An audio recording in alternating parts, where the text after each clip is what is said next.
Vicky. Lucia. Lucia.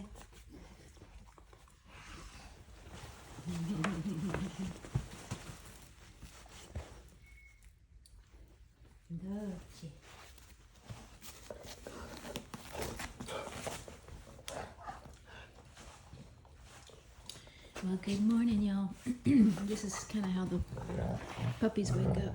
I've got a little dog bed here, right next to my bed. This is where the two puppies sleep. It's got an orthopedic dog bed underneath, so it's very comfortable. It's probably even more comfortable than my bed. But I got Dolce a new collar. She got some bling bling on. Yeah, Dolce. She got some bling. You got some bling on your collar. Yeah. She's bougie. She's bougie. Hey, Papa. Where'd she get, Papa? And then Ozzy sleeps on this side of my bed. Oops. I just got a comforter here for him. I need to put another dog bed for him. Orthopedic bed. And then I have some puppy pads here, which occasionally the puppies will come on this side of the bed and pee during the night. And they're pretty consistent about only peeing on the dog bed, the puppy pads. So yeah, we've got our little huddle, our morning huddle here. This is the morning meeting.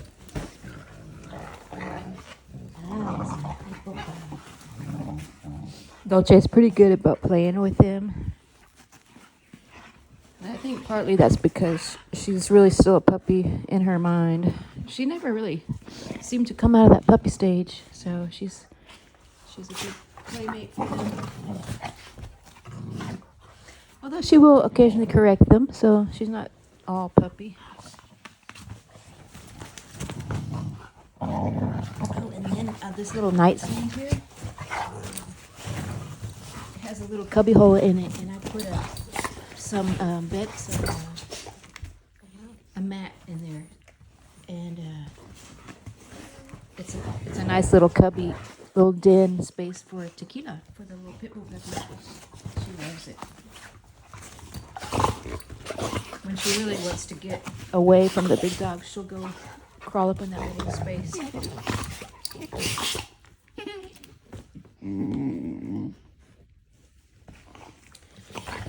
So today I woke up and there was some,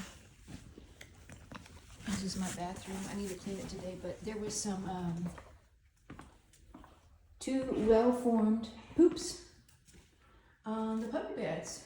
Very well formed. So it's nice. She does not have diarrhea anymore. It's from tequila. And she did go on the puppy pads and a little bit of pee there. So yeah, we're making progress with the potty training. So we're making progress. She's pretty much to the point she only rarely will go in the house outside of a puppy pad. Very rarely she'll go like on a rug or some of the dog's bedding. What's good is she doesn't ever go in her bed here. You're always like grabbing pieces of my clothing, my shirt, and then dragging them. But and then I have her food and water very easily accessible throughout the night. And she'll come drink water throughout the night. I do not like to restrict water, even overnight, in a puppy. See, she's going to curl up in the cubby hole, maybe. Yeah, I know a lot of people say, no, I restrict water and food for my puppy so that it doesn't have an accident. I don't know. I'd rather give them a puppy pad and let them have an accident. But I hate the idea of restricting food and water from a growing puppy because they get extremely thirsty. And I just think it's not healthy to do that. to restrict that if their body is telling them they need to drink water and they don't have that source available to them. I really just don't like that idea. But, you know, to each his own. Everybody does things differently. I've never done that with any of my dogs, and all of, you know, my adult dogs are potty trained, so it was never an issue. And I don't crate them, so they're completely potty trained, no issues.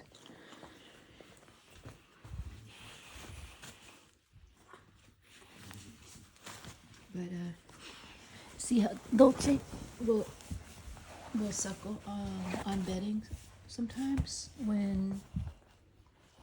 usually when she's like in a comfortable mood and she's getting ready to go for a nap or something. It's a very strange behavior that I never fully understood what it means. Some sites will say, you know, it's adult dogs will suckle like that if they've been taken from their mother too soon, or but I don't know. Doesn't she look nice in her little bling? And it's pretty comfortable. It's elastic.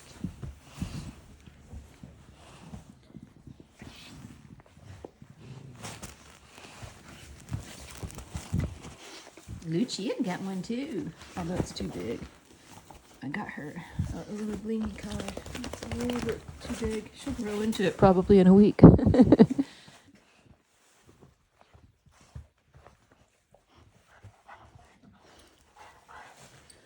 But yeah, so I'm going to, today's Sunday. Today I want to do some training, beginning some leash training with Lucia here. And I wanted to touch a little bit upon something that I'm finding to be a little bit of a challenge, which is people looking at my videos will probably say like, well duh, you know, you didn't see that coming. And that is I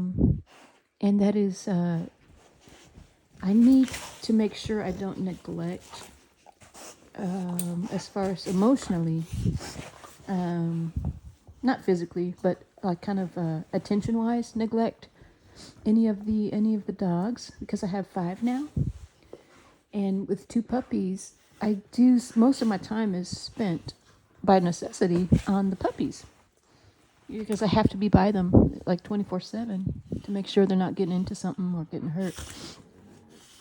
And so, as a consequence, the big dogs kind of get, you know, they don't get as much attention from me.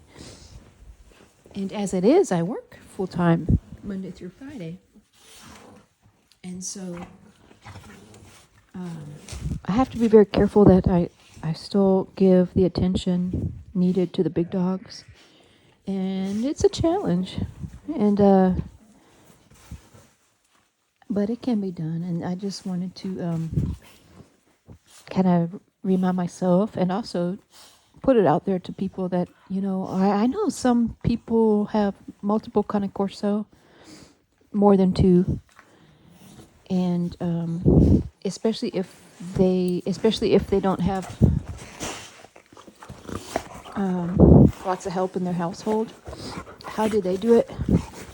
It's a question I'm putting out there, but I will not. I will make it a point not to neglect the big dogs. And what I have been doing is trying to spend more quality time. If it can't, you know, if quantity is a challenge as far as frequency, at least the time I spend with them, I have to make sure to spend very, very quality time with them. The sounds that she makes. I see. Oh, see, she goes for the ears. Now, it's just an example of why some people like myself tend to want to clip ears on big dogs like this, because they go straight for the ears. Even in play, they'll pull hard. And matter of fact. Um, Lucia here even has a scab on her ear. Her ears are completely healed from the clipping, but she's got a scab already from where the pit bull puppy chomped down on her ear. So if that was a intact, loose ear that wasn't clipped, that could have been like a severe a tear or a avulsion, because this puppy has extremely powerful jaws already as a puppy. In fact, she gave me a bloody lip the other day just by playing. My face was too close to her. So yeah, anyway, that's a tangent, but I just wanted to show you how the puppies, how the dogs are really prone to ear injury if they're left intact. Because they're just out there, they're easy to grab and pull down hard.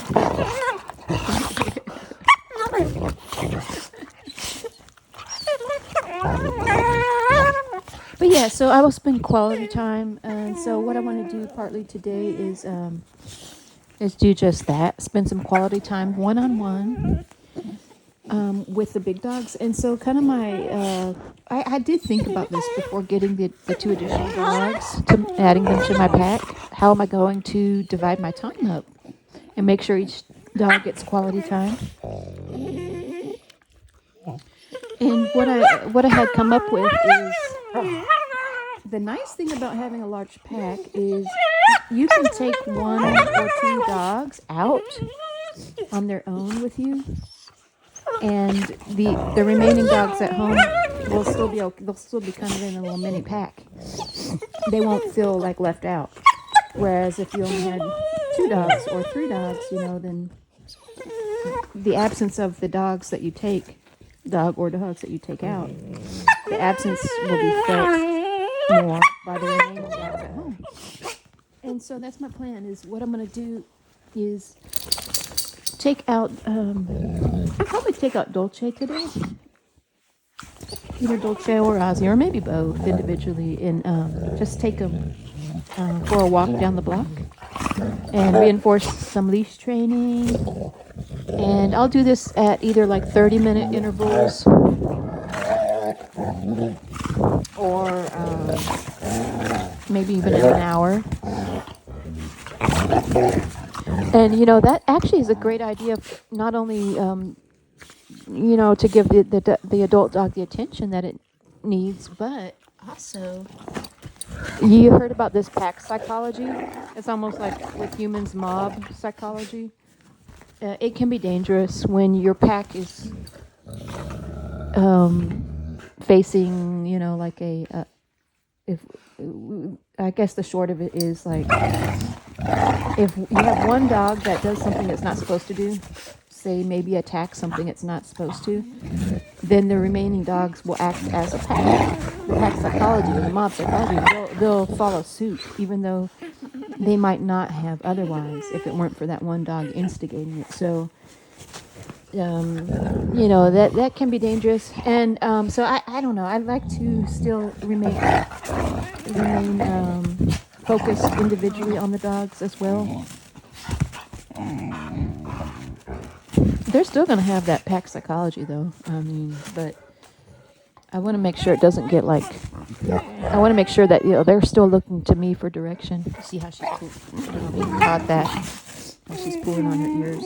See, always go for the ears. Boy, this little pit bull's getting big.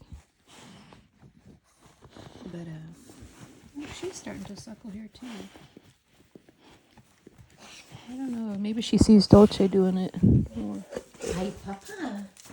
He's like, yeah, I've heard enough. Getting out here for some peace and quiet. Yeah, but I really need to work on Ozzy and Dolce individually, one-on-one. And what I can do, I have this little sling that I bought for the puppy. It's like a little, even those baby slings. That you can carry around you. So it's a little sling, and I'll put her in the little pocket of the sling, I can carry her with me while I'm walking one of the big dogs. Because I just can't leave her alone, even if she's asleep. I just don't feel comfortable leaving her alone. But yeah, so anyways, that's what we got going on. That's sweet. That's your baby. That's your baby, don't you? That's your baby. Is that your baby? Dolce's very protective of this puppy. Oh, sweetie pie.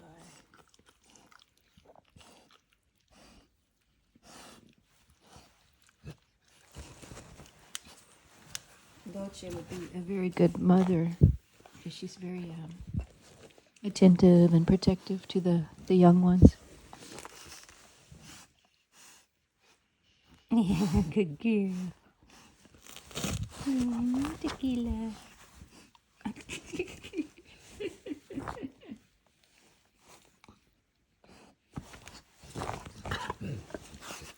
So sweet.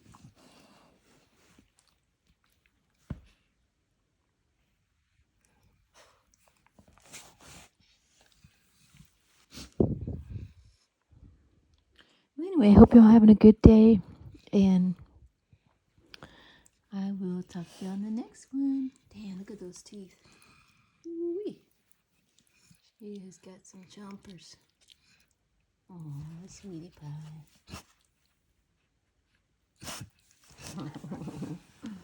That's your puppy, don't you?